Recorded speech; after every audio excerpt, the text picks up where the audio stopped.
As our children go to the Bible classes, I want to go ahead and introduce our auditorium speaker tonight. Craig Matheny is with us tonight, and I figured out the way that we can always boost our attendance is have Craig, because his wife and kids all come, and he's even got his parents, and so that gives us a nice boost to our attendance. And anyway, but Craig and Eugenia, they serve with the Oakhurst congregation, which is just right down the road. And of course, as you know, that's the congregation I grew up in, so there's certainly a great fondness there for them and for the work there. And Craig's doing a great job there. I know my dad reports on him all the time to me, and it's mostly good, Bubba. And that also is his nickname. Most people know him as Bubba, and so I know that he does a great work there. I know he's got a lot of great things to say to us tonight. Craig actually has one of the toughest of all the subjects, and he's going to wrestle with that. And he's a big guy, and he can wrestle pretty toughly, so we're going to let him have at it. But he's going to talk to us about, does it matter who we vote for, and about issues related to that. And so we don't want to take up any more of his time, so let Craig come and take the...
Are you happy with today's society?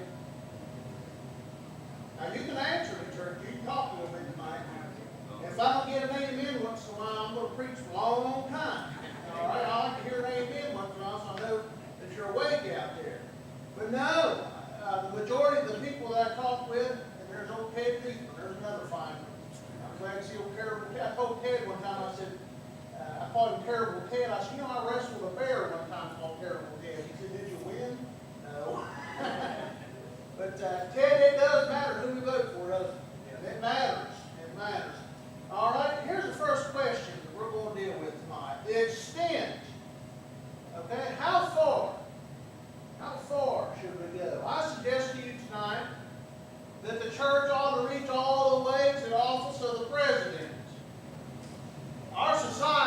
crumbling. And our president has helped doing it. All right? Our president has put things in laws and enacted things that are not scriptural. We have a man in office who's a socialist, communist.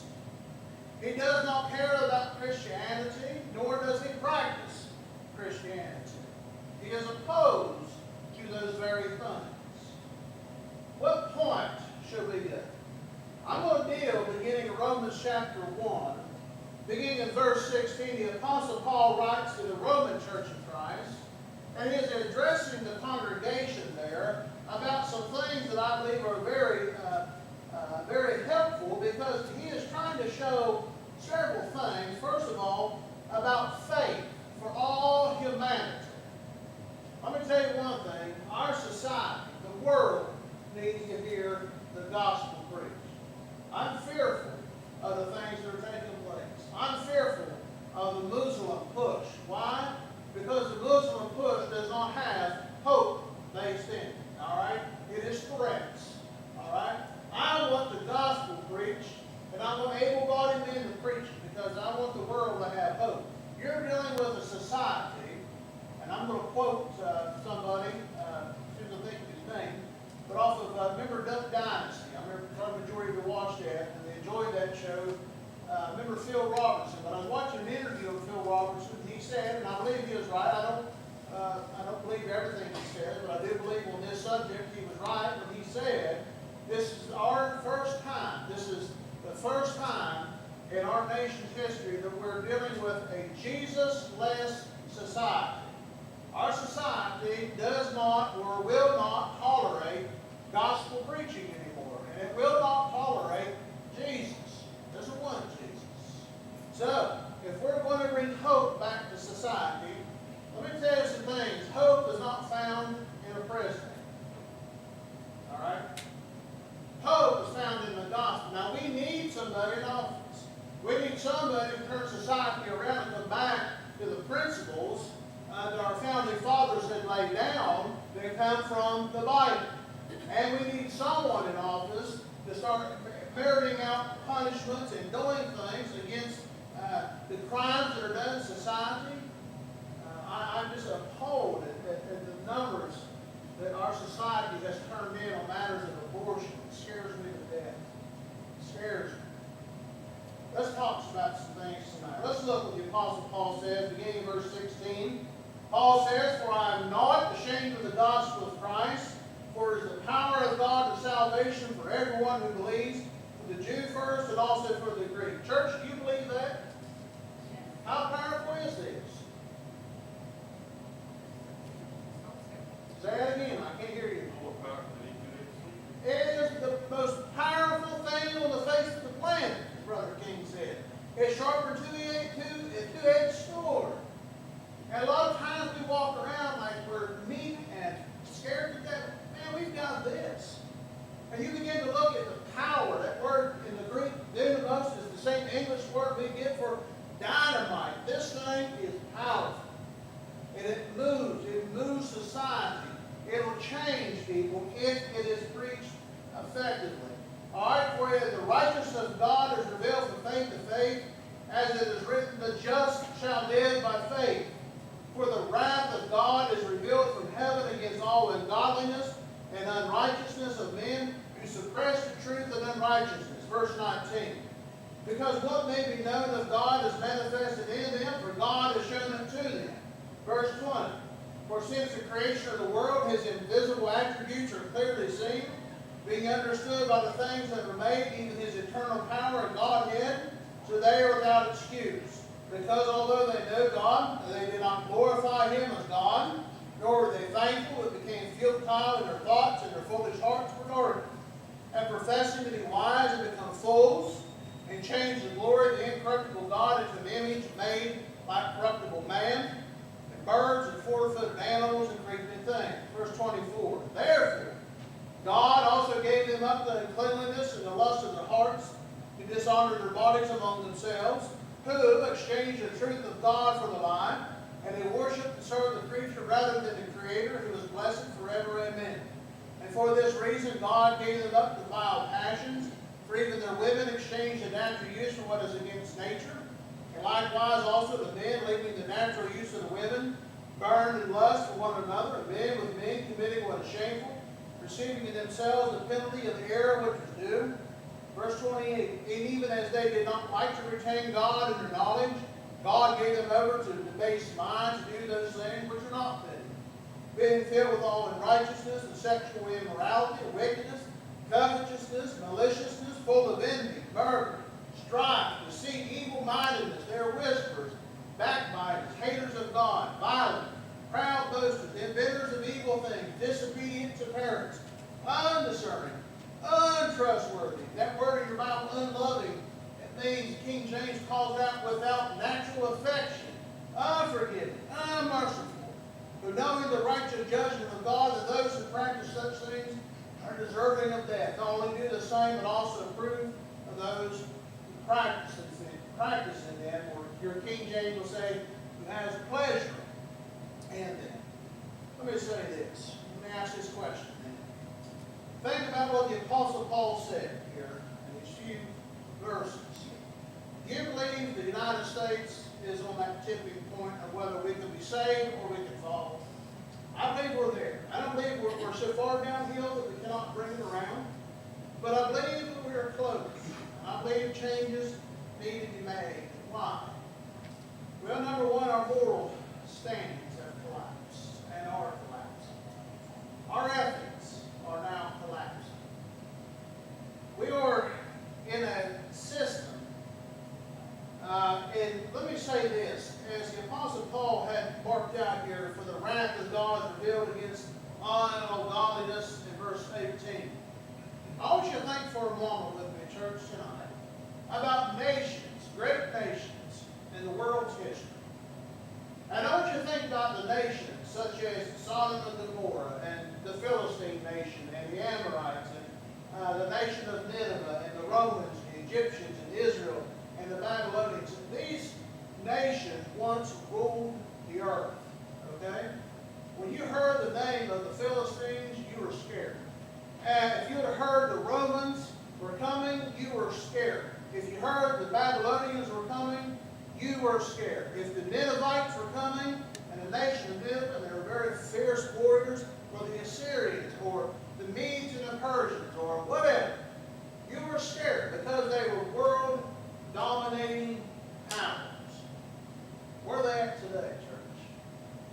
They've collapsed. Most of your world power nations last about 220 to 300 years. How old are we? 240, right? I believe. 240 years. We've been in existence as a nation. These nations, and I want to point out the Roman nation, number one, since we're talking about the book of Romans. What caused the fall of the Roman Empire? Anybody know? Number one was leadership. All right, thank you, brother. Number two, it was moral corruption. Okay? Homosexuality was rampant. Infanticide was rampant. In fact, I was doing some research. I don't know how I got onto this subject, but I was doing some research and found it. But began to talk about infanticide, okay? Which brings me down with that natural affection. In verse 31 of our lesson text, that word unloving. But the Romans are well known. And if there was an infant born with some kind of difficulties, if the child was born with maybe, I don't know, just born with something that they quoted as not being typical, okay? If they were born with an extra finger, or perhaps born with a crippling disease, the Roman government wanted that child killed. Why? We cannot have that kind of child in society. It weakens us. I was reading an article, and this was done back in the 1800s over in India and parts of China. They said the police would hire people to go out in the mornings and pick up dead babies out of the streets where families would throw them out the windows if there was something wrong with them. That's a fact. Where's the Roman nation at today, church? Gone. Now we've got a broken down Colosseum. We've got some cobblestone roads. We've got a few buildings. That's it. What happened to that nation that was so fearful? It pushed the church. It did things. It eradicated Jerusalem and tore down. This was a world-dominating power. What happened to it? Leadership. You know something else it began to do? Deploy or began to cut down military strength. Number 3, though, the most important thing we draw notice to is their moral standards. Okay? Alcoholism was rampant. Drug use was rampant. The only difference between what is going on in our society and what was going on in the time that we are reading this is about the change the style of our clothing. All right? We're doing the same things, Clinton, that the Romans were doing. Not we, the church, I mean our society, excuse me. Are we not having drunken parties? Look at how alcohol influences things. Every football game, I like watching football, all right?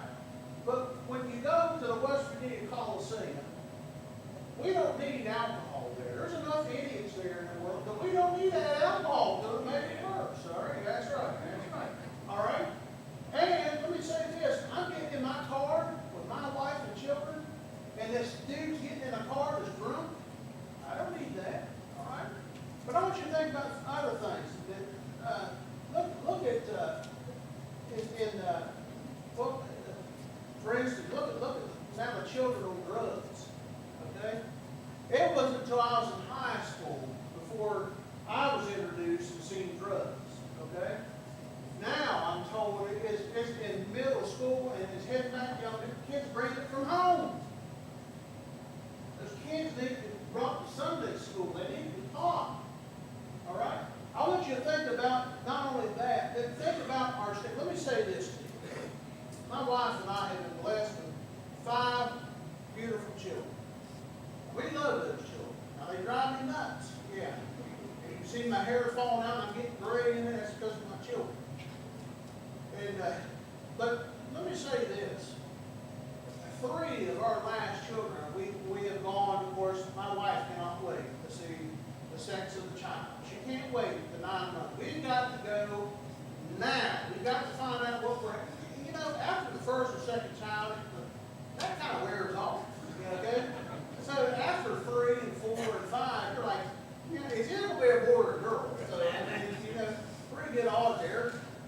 Okay, I've had both, you know, but and we've had the doctors come in and say, well, we need to do a blood sample. Why? Well, we want to check and make sure that baby doesn't have Down syndrome. Why? Can you treat it while it's in the womb? No. I never did that. They give us that that's option to opt out of that pregnancy. Now, we've had a few interesting conversations that have taken place when they said it to my wife and I. Mainly it comes from my wife because she needs to be doing it. A child is our child. All right? Even though it's our child, we don't have the right to declare if that child is going to live or not. You know right now that this will go over with this crowd real well, since the majority of you are over the age of 50. But in the Netherlands now, we can euthanize you. If a committee deems you unnecessary or unfit, that means that you can't do certain things. We don't need you anymore. What do you think about that? And that idea has been floating around here. We call it mercy killing. How do you like that idea? Brother Randy, fine man. Had to have hip replaced. He's doing great. Glad. But in the Netherlands, if there had been a committee, it'd just be cheaper to kill him.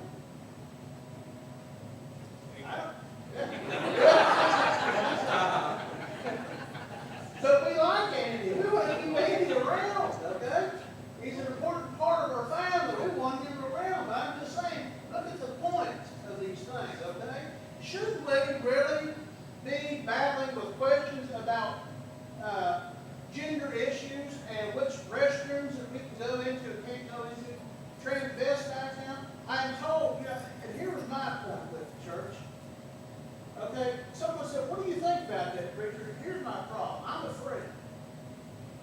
afraid about that. I'm afraid that men are going to go in, or women are going to go in, and they're going to hurt somebody.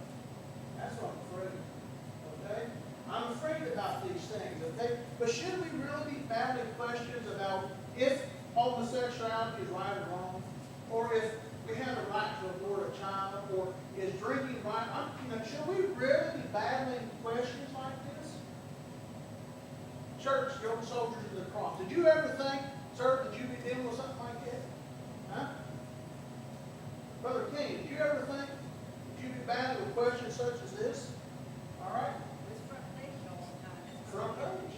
Yeah. Did you think, sister, when you ever think you'd be battling with questions like that? Used to, we battle with questions if infant sprinkling or it was immersion. Now we're dealing with, is it okay to change my gender? That is what we're dealing with. Let me say this. That is what our children is dealing with. Our children are being bombarded. I never liked school too much. Brother King will tell you that was my gym teacher. He didn't remember me, but I remember him. I remember going in that rope climber, Matheny gym. How I hated that. Never could do it, and still can't do it. But Brother King has been in the Board of Education, or excuse me, in the education system, and Brother Andy has. And things have changed, has it not, Phyllis? All right, things have changed, and not for the good. And I'm not downgrading teachers because I couldn't do it. I'm telling you, church, I couldn't handle it. All right, I could not handle it. Now then. The extent should lead, I say, clear the office of the presidency because we need someone turning the nation around. You and I will all agree here, and we will preach it till we're blue in the face, that when we get this current lead, what are we doing about it? Okay, nothing. And here's what I want to do something, but I don't know what to do. I need someone of the brotherhood that has more intelligence than me to say, if you want to be in a political office, here's what you need to do. I don't have the first idea how to even go to be a mayor. How am I going to make a change? And 90% of the time, the people we're talking to are members of the church that agree with us. Then we'll get in our cars and go home and say, man, it was a fine sermon, but there'll be nothing with it. All right? Matthew 5, verse 14 through 16. Ye are the light of the world.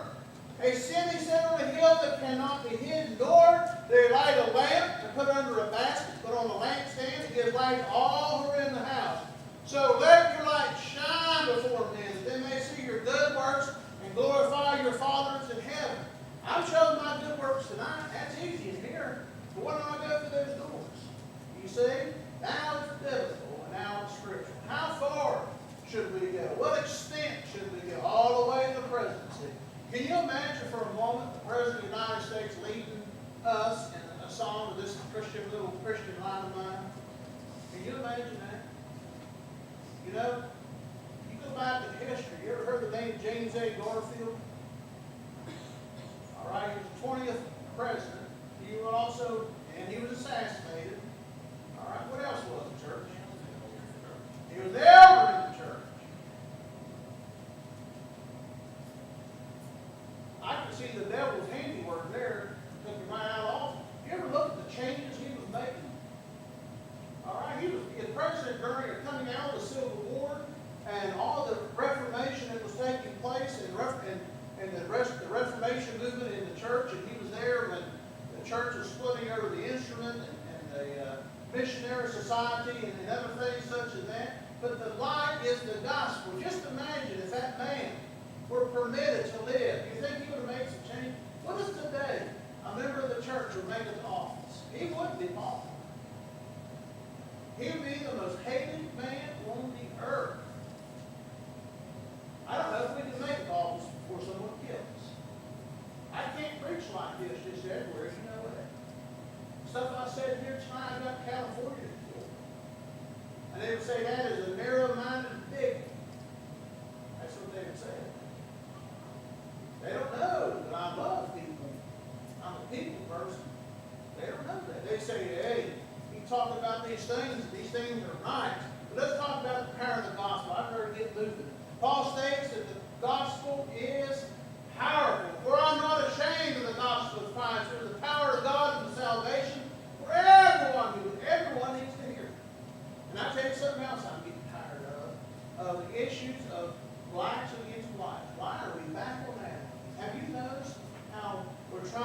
back and trying to get white people to hate black people hate white people. If I had to pick a race of human beings that hate would be white people. Because according to the rules of racism, you're supposed to hate somebody that's done something to you, okay? I never had a black guy take my girlfriend. Never had a black guy kick my dog. I never had a black guy steal my lunch. Well, yeah, I did. Let me back up. He did, but I got the back. But let me say this. But those are the border lines that we're supposed to hate. I'm tired of that. Have you noticed now where the cops are supposed to hate blacks and blacks hate us? You don't hear about all the good stuff the police force do. You don't hear about the good stuff that their black people don't good do. You don't hear nothing about that. We think, and we're told there's some kind of big racial riot ready to happen, okay? Now I want you to look in your Bible, and you underline in your Bible the word power in your Bible, and it means it is God's hand, and itself is divine energy. You and I have right here in our divine energy. You remember Brother Marshall Keeble? I never got to meet Brother Marshall Keeble, and Brother Clinton knows of him. But Andy, I'm sure your dad had a lot of stuff on him. But Marshall Keeble was a small black preacher, and he was preaching a sermon one time I heard on cassette tape. Talking about the power of the gospel. He said, we'll take that Bible and we'll throw it underneath our arm. We don't know we got enough power here to blow our arm clean off. And he was right. We've got all kinds of power. Look at something else now. Salvation. I looked up the word salvation in Thayer's dictionary of Greek words, and it means to rescue, safety, and get this, physically and morally. Right here, you want to turn the nation around? Right here it is. You don't like what's going on? There you go. You're sick and tired of the presidency? Right here it is. You're tired of the economy? Right there it is. Or you're tired of the foreign policies? Right? Just imagine just our foreign policies if it was guided by the gospel. Can you imagine the difference that would? Can you imagine the economical impact it would make when we tell people by the gospel, you need to work or you can't eat? That's not over well. You know, I'll tell you something here real quick.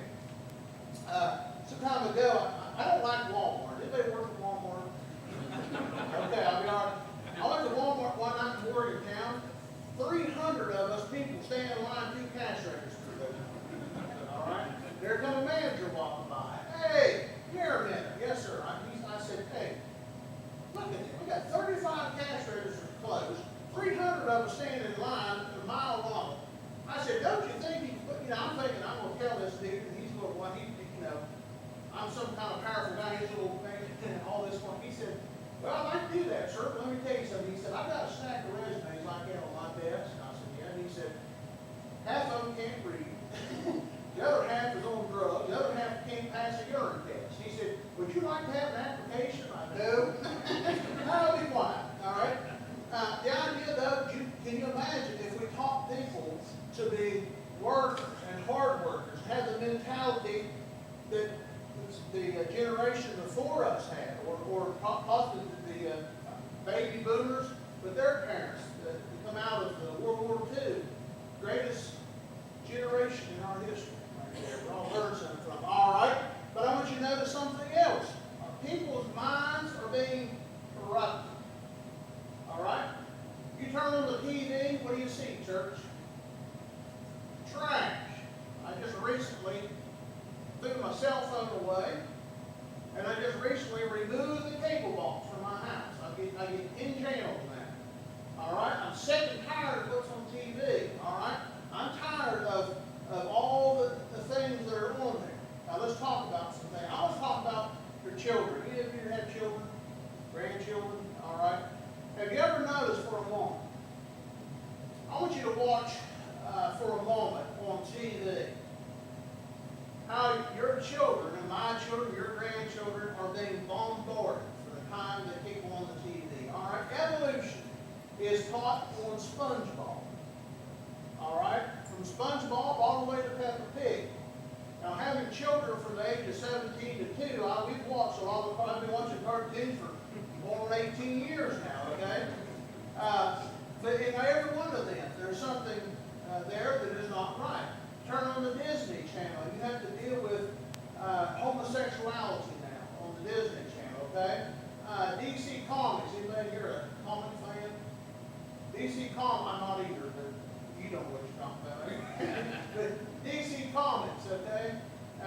is getting ready to release, wanted to release, and so is Marvel. That's getting ready to release some new superheroes, but unfortunately they're homosexual, and they're kicking around that idea. Right now, that DC Comics and Marvel are some of the biggest money-making movies that there are, okay? Toys now are being offered to same-sex couple children, where you can buy a Barbie doll set with two moms or two dads, okay? Can you imagine? All right? Children now are being taught that gender is a choice. All right? Public school systems now, I'm told, I don't know if we're around here, but I'm told by a real good source that condoms are handed out in schools. Okay? And if we go against that, these things we just listed, you're narrow-minded bigots. That's what we're told. All right? Our minds are being corrupted. Verse 20 through 23. For since the creation of this world, his invisible attributes are clearly seen, being understood by the things that are made, even his eternal power and Godhead, so they are without excuse. Because although they knew God, they did not glorify him as God, nor were they thankful, became futile in their thoughts, and foolish hearts were darkened, and professing to be wise, they have become fools, and changed the glory of the incorruptible God into an image made like corruptible man, birds and four-footed animals, and creeping things. I want you to notice something for a moment, where we're looking here, and he said, professing to be wise. That means vain glory, okay? Vainness. In the college systems today, our children are bombarded. You may have children in college. All right. They are being bombarded with atheism. They're being bombarded with evolution. They're being just bombarded with these things. We had a member of the church, a young lady, very faithful to the church. She was one of those young ladies who was always at church, was there always Wednesday night, helped her mom in Bible school, teach the kids, always at church camp. When she went to college, she was looking for Mr. Right. He had to be a member of the church. She wasn't good. I would have loved if she'd been younger to marry one of my sons. Okay. And we were talking one time. I was talking to her mom and dad. I said, "Did she ever talk to you much about the class?" No, she don't talk much about class. And she was studying to be a biologist. Straight A, 4.3 through who's who, the deemed honor list. I can't take all the accolades she won. When she come out of college, she was offered any job that she wanted, and she's now an evolutionist. And I asked her, I said, how did you become an evolutionist? She said, it was simple. She said, when I went to college, I had my eyes open. I said, can you prove it? She said, I don't have to prove it. It's just a fact. That's something else. We're into the idea now of there cannot be absolute truth. That's what's being taught in colleges, classes today. That you cannot know truth. Truth is not, the truth is just what you think and what I think. All right? What I think is an opinion. But when you've got facts such as the scriptures, you have facts that you deal with, such as we've noticed here in verse 20, the invisible attributes, not about the evidence of God. You see, our colleges are guided by carnal wisdom. Okay, I'm going to skip ahead. So how far should the degree, how far should we go in the political realm? We have to assert the presidency. But we need someone. Put the message out there. We had a member of the church who was running for commissioner. And a member of the church, fine man, for him to run in that office, it was like him hitting that brick wall. Church, we didn't know how to support him. We didn't know what to do. What do? You know? If I'm thinking, hey, here's a member of the church who's going to know about, we've got to vote for this guy. Other people, I don't know. That's a member of the church. You see? All right.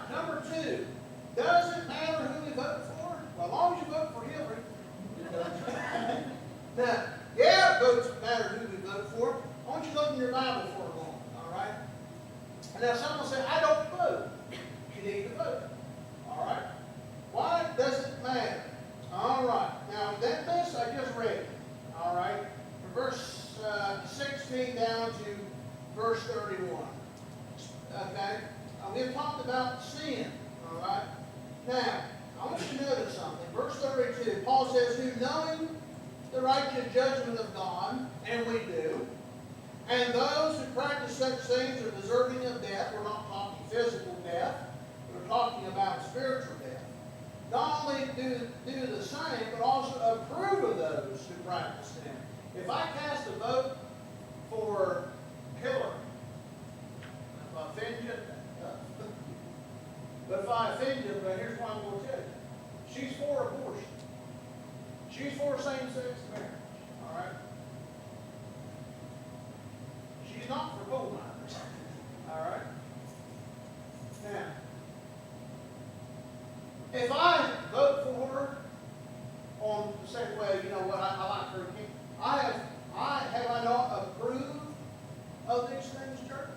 Have I not approved of abortion? Have I not approved? Do I get an amen out of it? Same-sex marriage? Huh?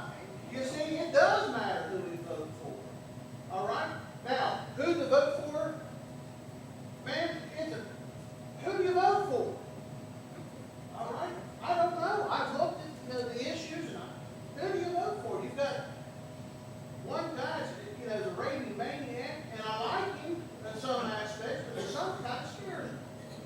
And then on the other hand, we got Hillary, who she's so far off the left wing, and she just fell off the map. Okay?